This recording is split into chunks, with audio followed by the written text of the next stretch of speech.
फूल सिंह शौकीन जी और करनाल जिला के किसान सभा के संयोजक कुलदीप राणा जी हमारे बीच में है, तो मैं रिक्वेस्ट करूंगा फूल सिंह शौकीन जी आए और अपनी बात रखें विस्तार से। समर्थन पहले ही दे रखा, कितने धरणों पे पहले भी आए हैं और अपने जिलों में और अलग अलग जाते हैं, तो ये सरकार की क्या मंशा है वो सारी विस्तार से आपको बताएंगे फूल सिंह शौकीन जी। आदर के योग्य प्रदर्शन के अध्यक्ष बहन रूपा जी, आपकी जिला की कार्यकारिणी, यहाँ पर उपस्थित तमाम मेरी बहनों, सबसे पहले तो मैं इतने लंबे समय से जो आप अपने रोजी रोटी के लिए, अपने अधिकार के लिए इतनी मजबूती से ये संघर्ष लड़ रहे हो, इसके लिए आपको क्रांतिकारी मुबारकबाद देता हूं। अभी कई बहनें कल जींद में भी कह रही थी प्रधान जी एक दिन और चलेगा, मैंने उनको भी यही कहा था कि दिन गिनने छोड़ दो। ये हमारे किसान आंदोलन में भी चर्चा होती थी कि कितने दिन तक चलेगा। हमारा एक ही फैसला था कि जब तक काले कानून वापिस नहीं होंगे ये आंदोलन चलेगा, या तो मोदी मान जाएगा या मोदी को इस देश से चलता करेंगे। हमारा ये फैसला था।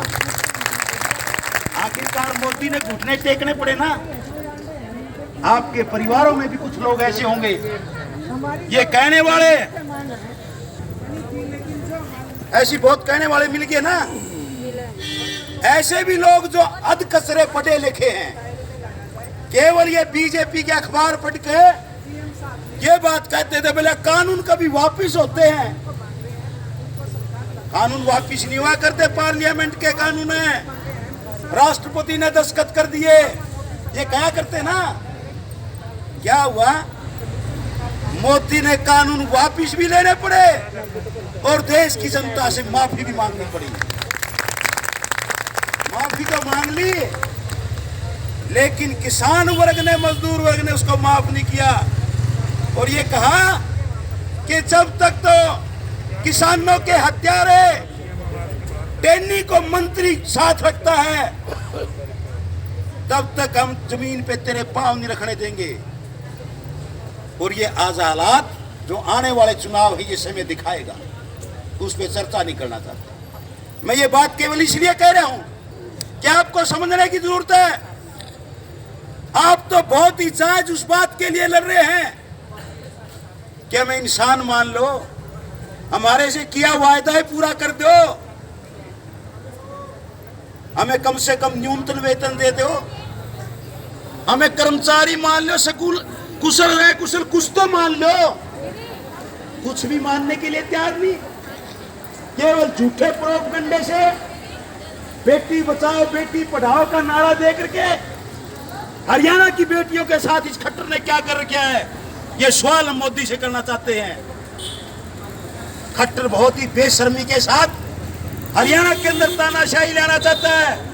हमारे को भी डराया था, अक्षी पूर्ति विधेयक ले गया था। कहाँ से आए आप? जहाँ भी किसान रेल रोकेंगे, मोटर रोकेंगे, संतोष उनसे उसकी भरपाई की जाएगी। आंगनवाड़ी वर्कर हूँ, नीलोखड़ी ब्लॉक की सेक्रेटरी। उनके खिलाफ मुकदमे दर्ज किए जाएंगे। क्या नाम? संतोष। हजारों मुकदमे दर्ज किए। हमने कहा खट्टर साहब तेरे इन मुकदमों से, तेरी घुड़की से हम डरने वाले नहीं हैं। और आखिरकार खट्टर के घुटने टिकवाने पड़े।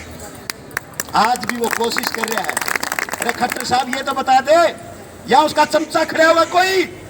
सिक्योरिटी के भाइयों की तो पोजीशन नहीं बच रही कुछ कहने की। वो तो लिखते कुछ है, भेजते कुछ है। अगर वो सच्चाई भेजते तो आज ये 2 महीने का लंबा आंदोलन हो गया। 63 दिन आंगनबाड़ी के सेंटर बंद पड़े हैं। 63 दिन हो गए, सेंटर बंद पड़े हैं। लेकिन हो सकता है आपके बीच में से भी कुछ ऐसी मिल जाएंगी जो उन परिवारों से होंगी जो बीजेपी के नेताओं के तलवे चाटती होंगी, कोई जेजेपी के नेताओं की तलवे चाटने वाले होंगे और कोई डरपोक किस्म की भी हो सकती है। आप उनकी चिंता मत करना। देश के अंदर आजादी के आंदोलन की लड़ाई थी, भगत सिंह और फांसी के ऊपर चढ़ रहे थे। और इस देश के अंदर गद्दारी करने वाले, इसके खिलाफ गवाही देने वाले भी इसी देश के लोग थे। वो रहेंगे, उनकी चिंता मत करना। हमेशा होते आजादी सबको चाहिए थी। आज 18 का समझौता सबको चाहिए, अपनी वेतन बढ़ोतरी सबको चाहिए, हमें कुशल और अकुशल का दर्जा मिले, ये सबको चाहिए। लेकिन कुछ गेहूं के अंदर जैसे जो होते ना कच्चर के बीज, कुछ आंदोलन में हुआ करते, उनको हम कच्चर के बीज कहा करते। उनकी खटास जरूर होती है, लेकिन उनकी चिंता मत करो। आप अपने मोर्चे के छोड़ दो और रोज रोज, क्योंकि आपकी जो मांगे हैं, आपके राज्य कार्यकारिणी के नेता रोज रोज बता रहे हैं, कोई छुपी हुई बात नहीं है, बहुत ही जायज मांग है, कोई इनकार नहीं कर सकता। लेकिन ये बेटी और बहुओं के साथ जो सलूक किया जा रहा है खट्टर है, ये तेरे को बर्दाश्त नहीं करेंगे। कितनी धमकी दे ले, नोटिस दे ले, सस्पेंड कर ले, टर्मिनेट कर ले, लेकिन ये झुकने वाली नहीं है। आज महिलाओं की जो शक्ति है, आप दो काम कर रहे हैं। एक, अपने अधिकारों के लिए लड़ रहे हैं, अपनी मांगों के लिए लड़ रहे हैं, और दूसरी तरफ इस नारी जाति के लिए, नारी वर्ग के लिए जो मुक्ति का रास्ता आप दिखा रहे हैं, ये बहुत बड़ी बात है। क्योंकि नारी को आज तक हमारे समाज के अंदर बराबरी का दर्जा नहीं है। कहने को तो है, लेकिन बराबरी का दर्जा अपने घरों में भी कितने घरों में है।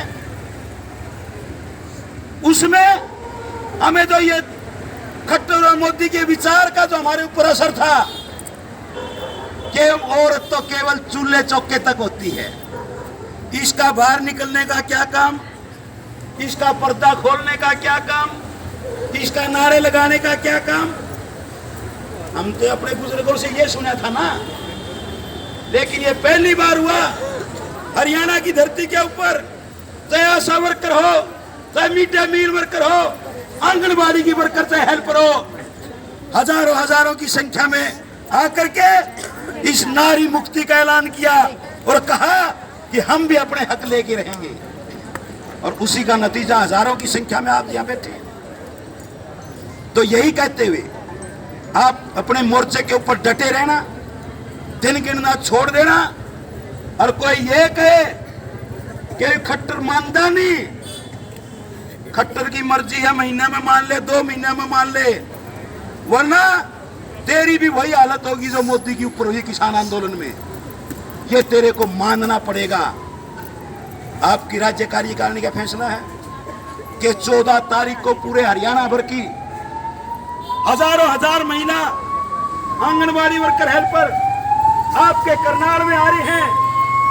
आप उनका स्वागत करना आपकी जिम्मेवारी बढ़ती है, करनाल की बहनों की, जो कि आपके शहर में आ रही है। ये खट्टर का शहर नहीं है, ये शहर आपका है, ये किसान और मजदूर का शहर है, ये छोटे छोटे दुकानदारों का शहर है। ये खट्टर तो पड़ा नहीं, कब बस्ता उठा के यहां से चला जाएगा। ये ऊपर वालों की मेहरबानी से यहां मुख्यमंत्री बैठे हैं।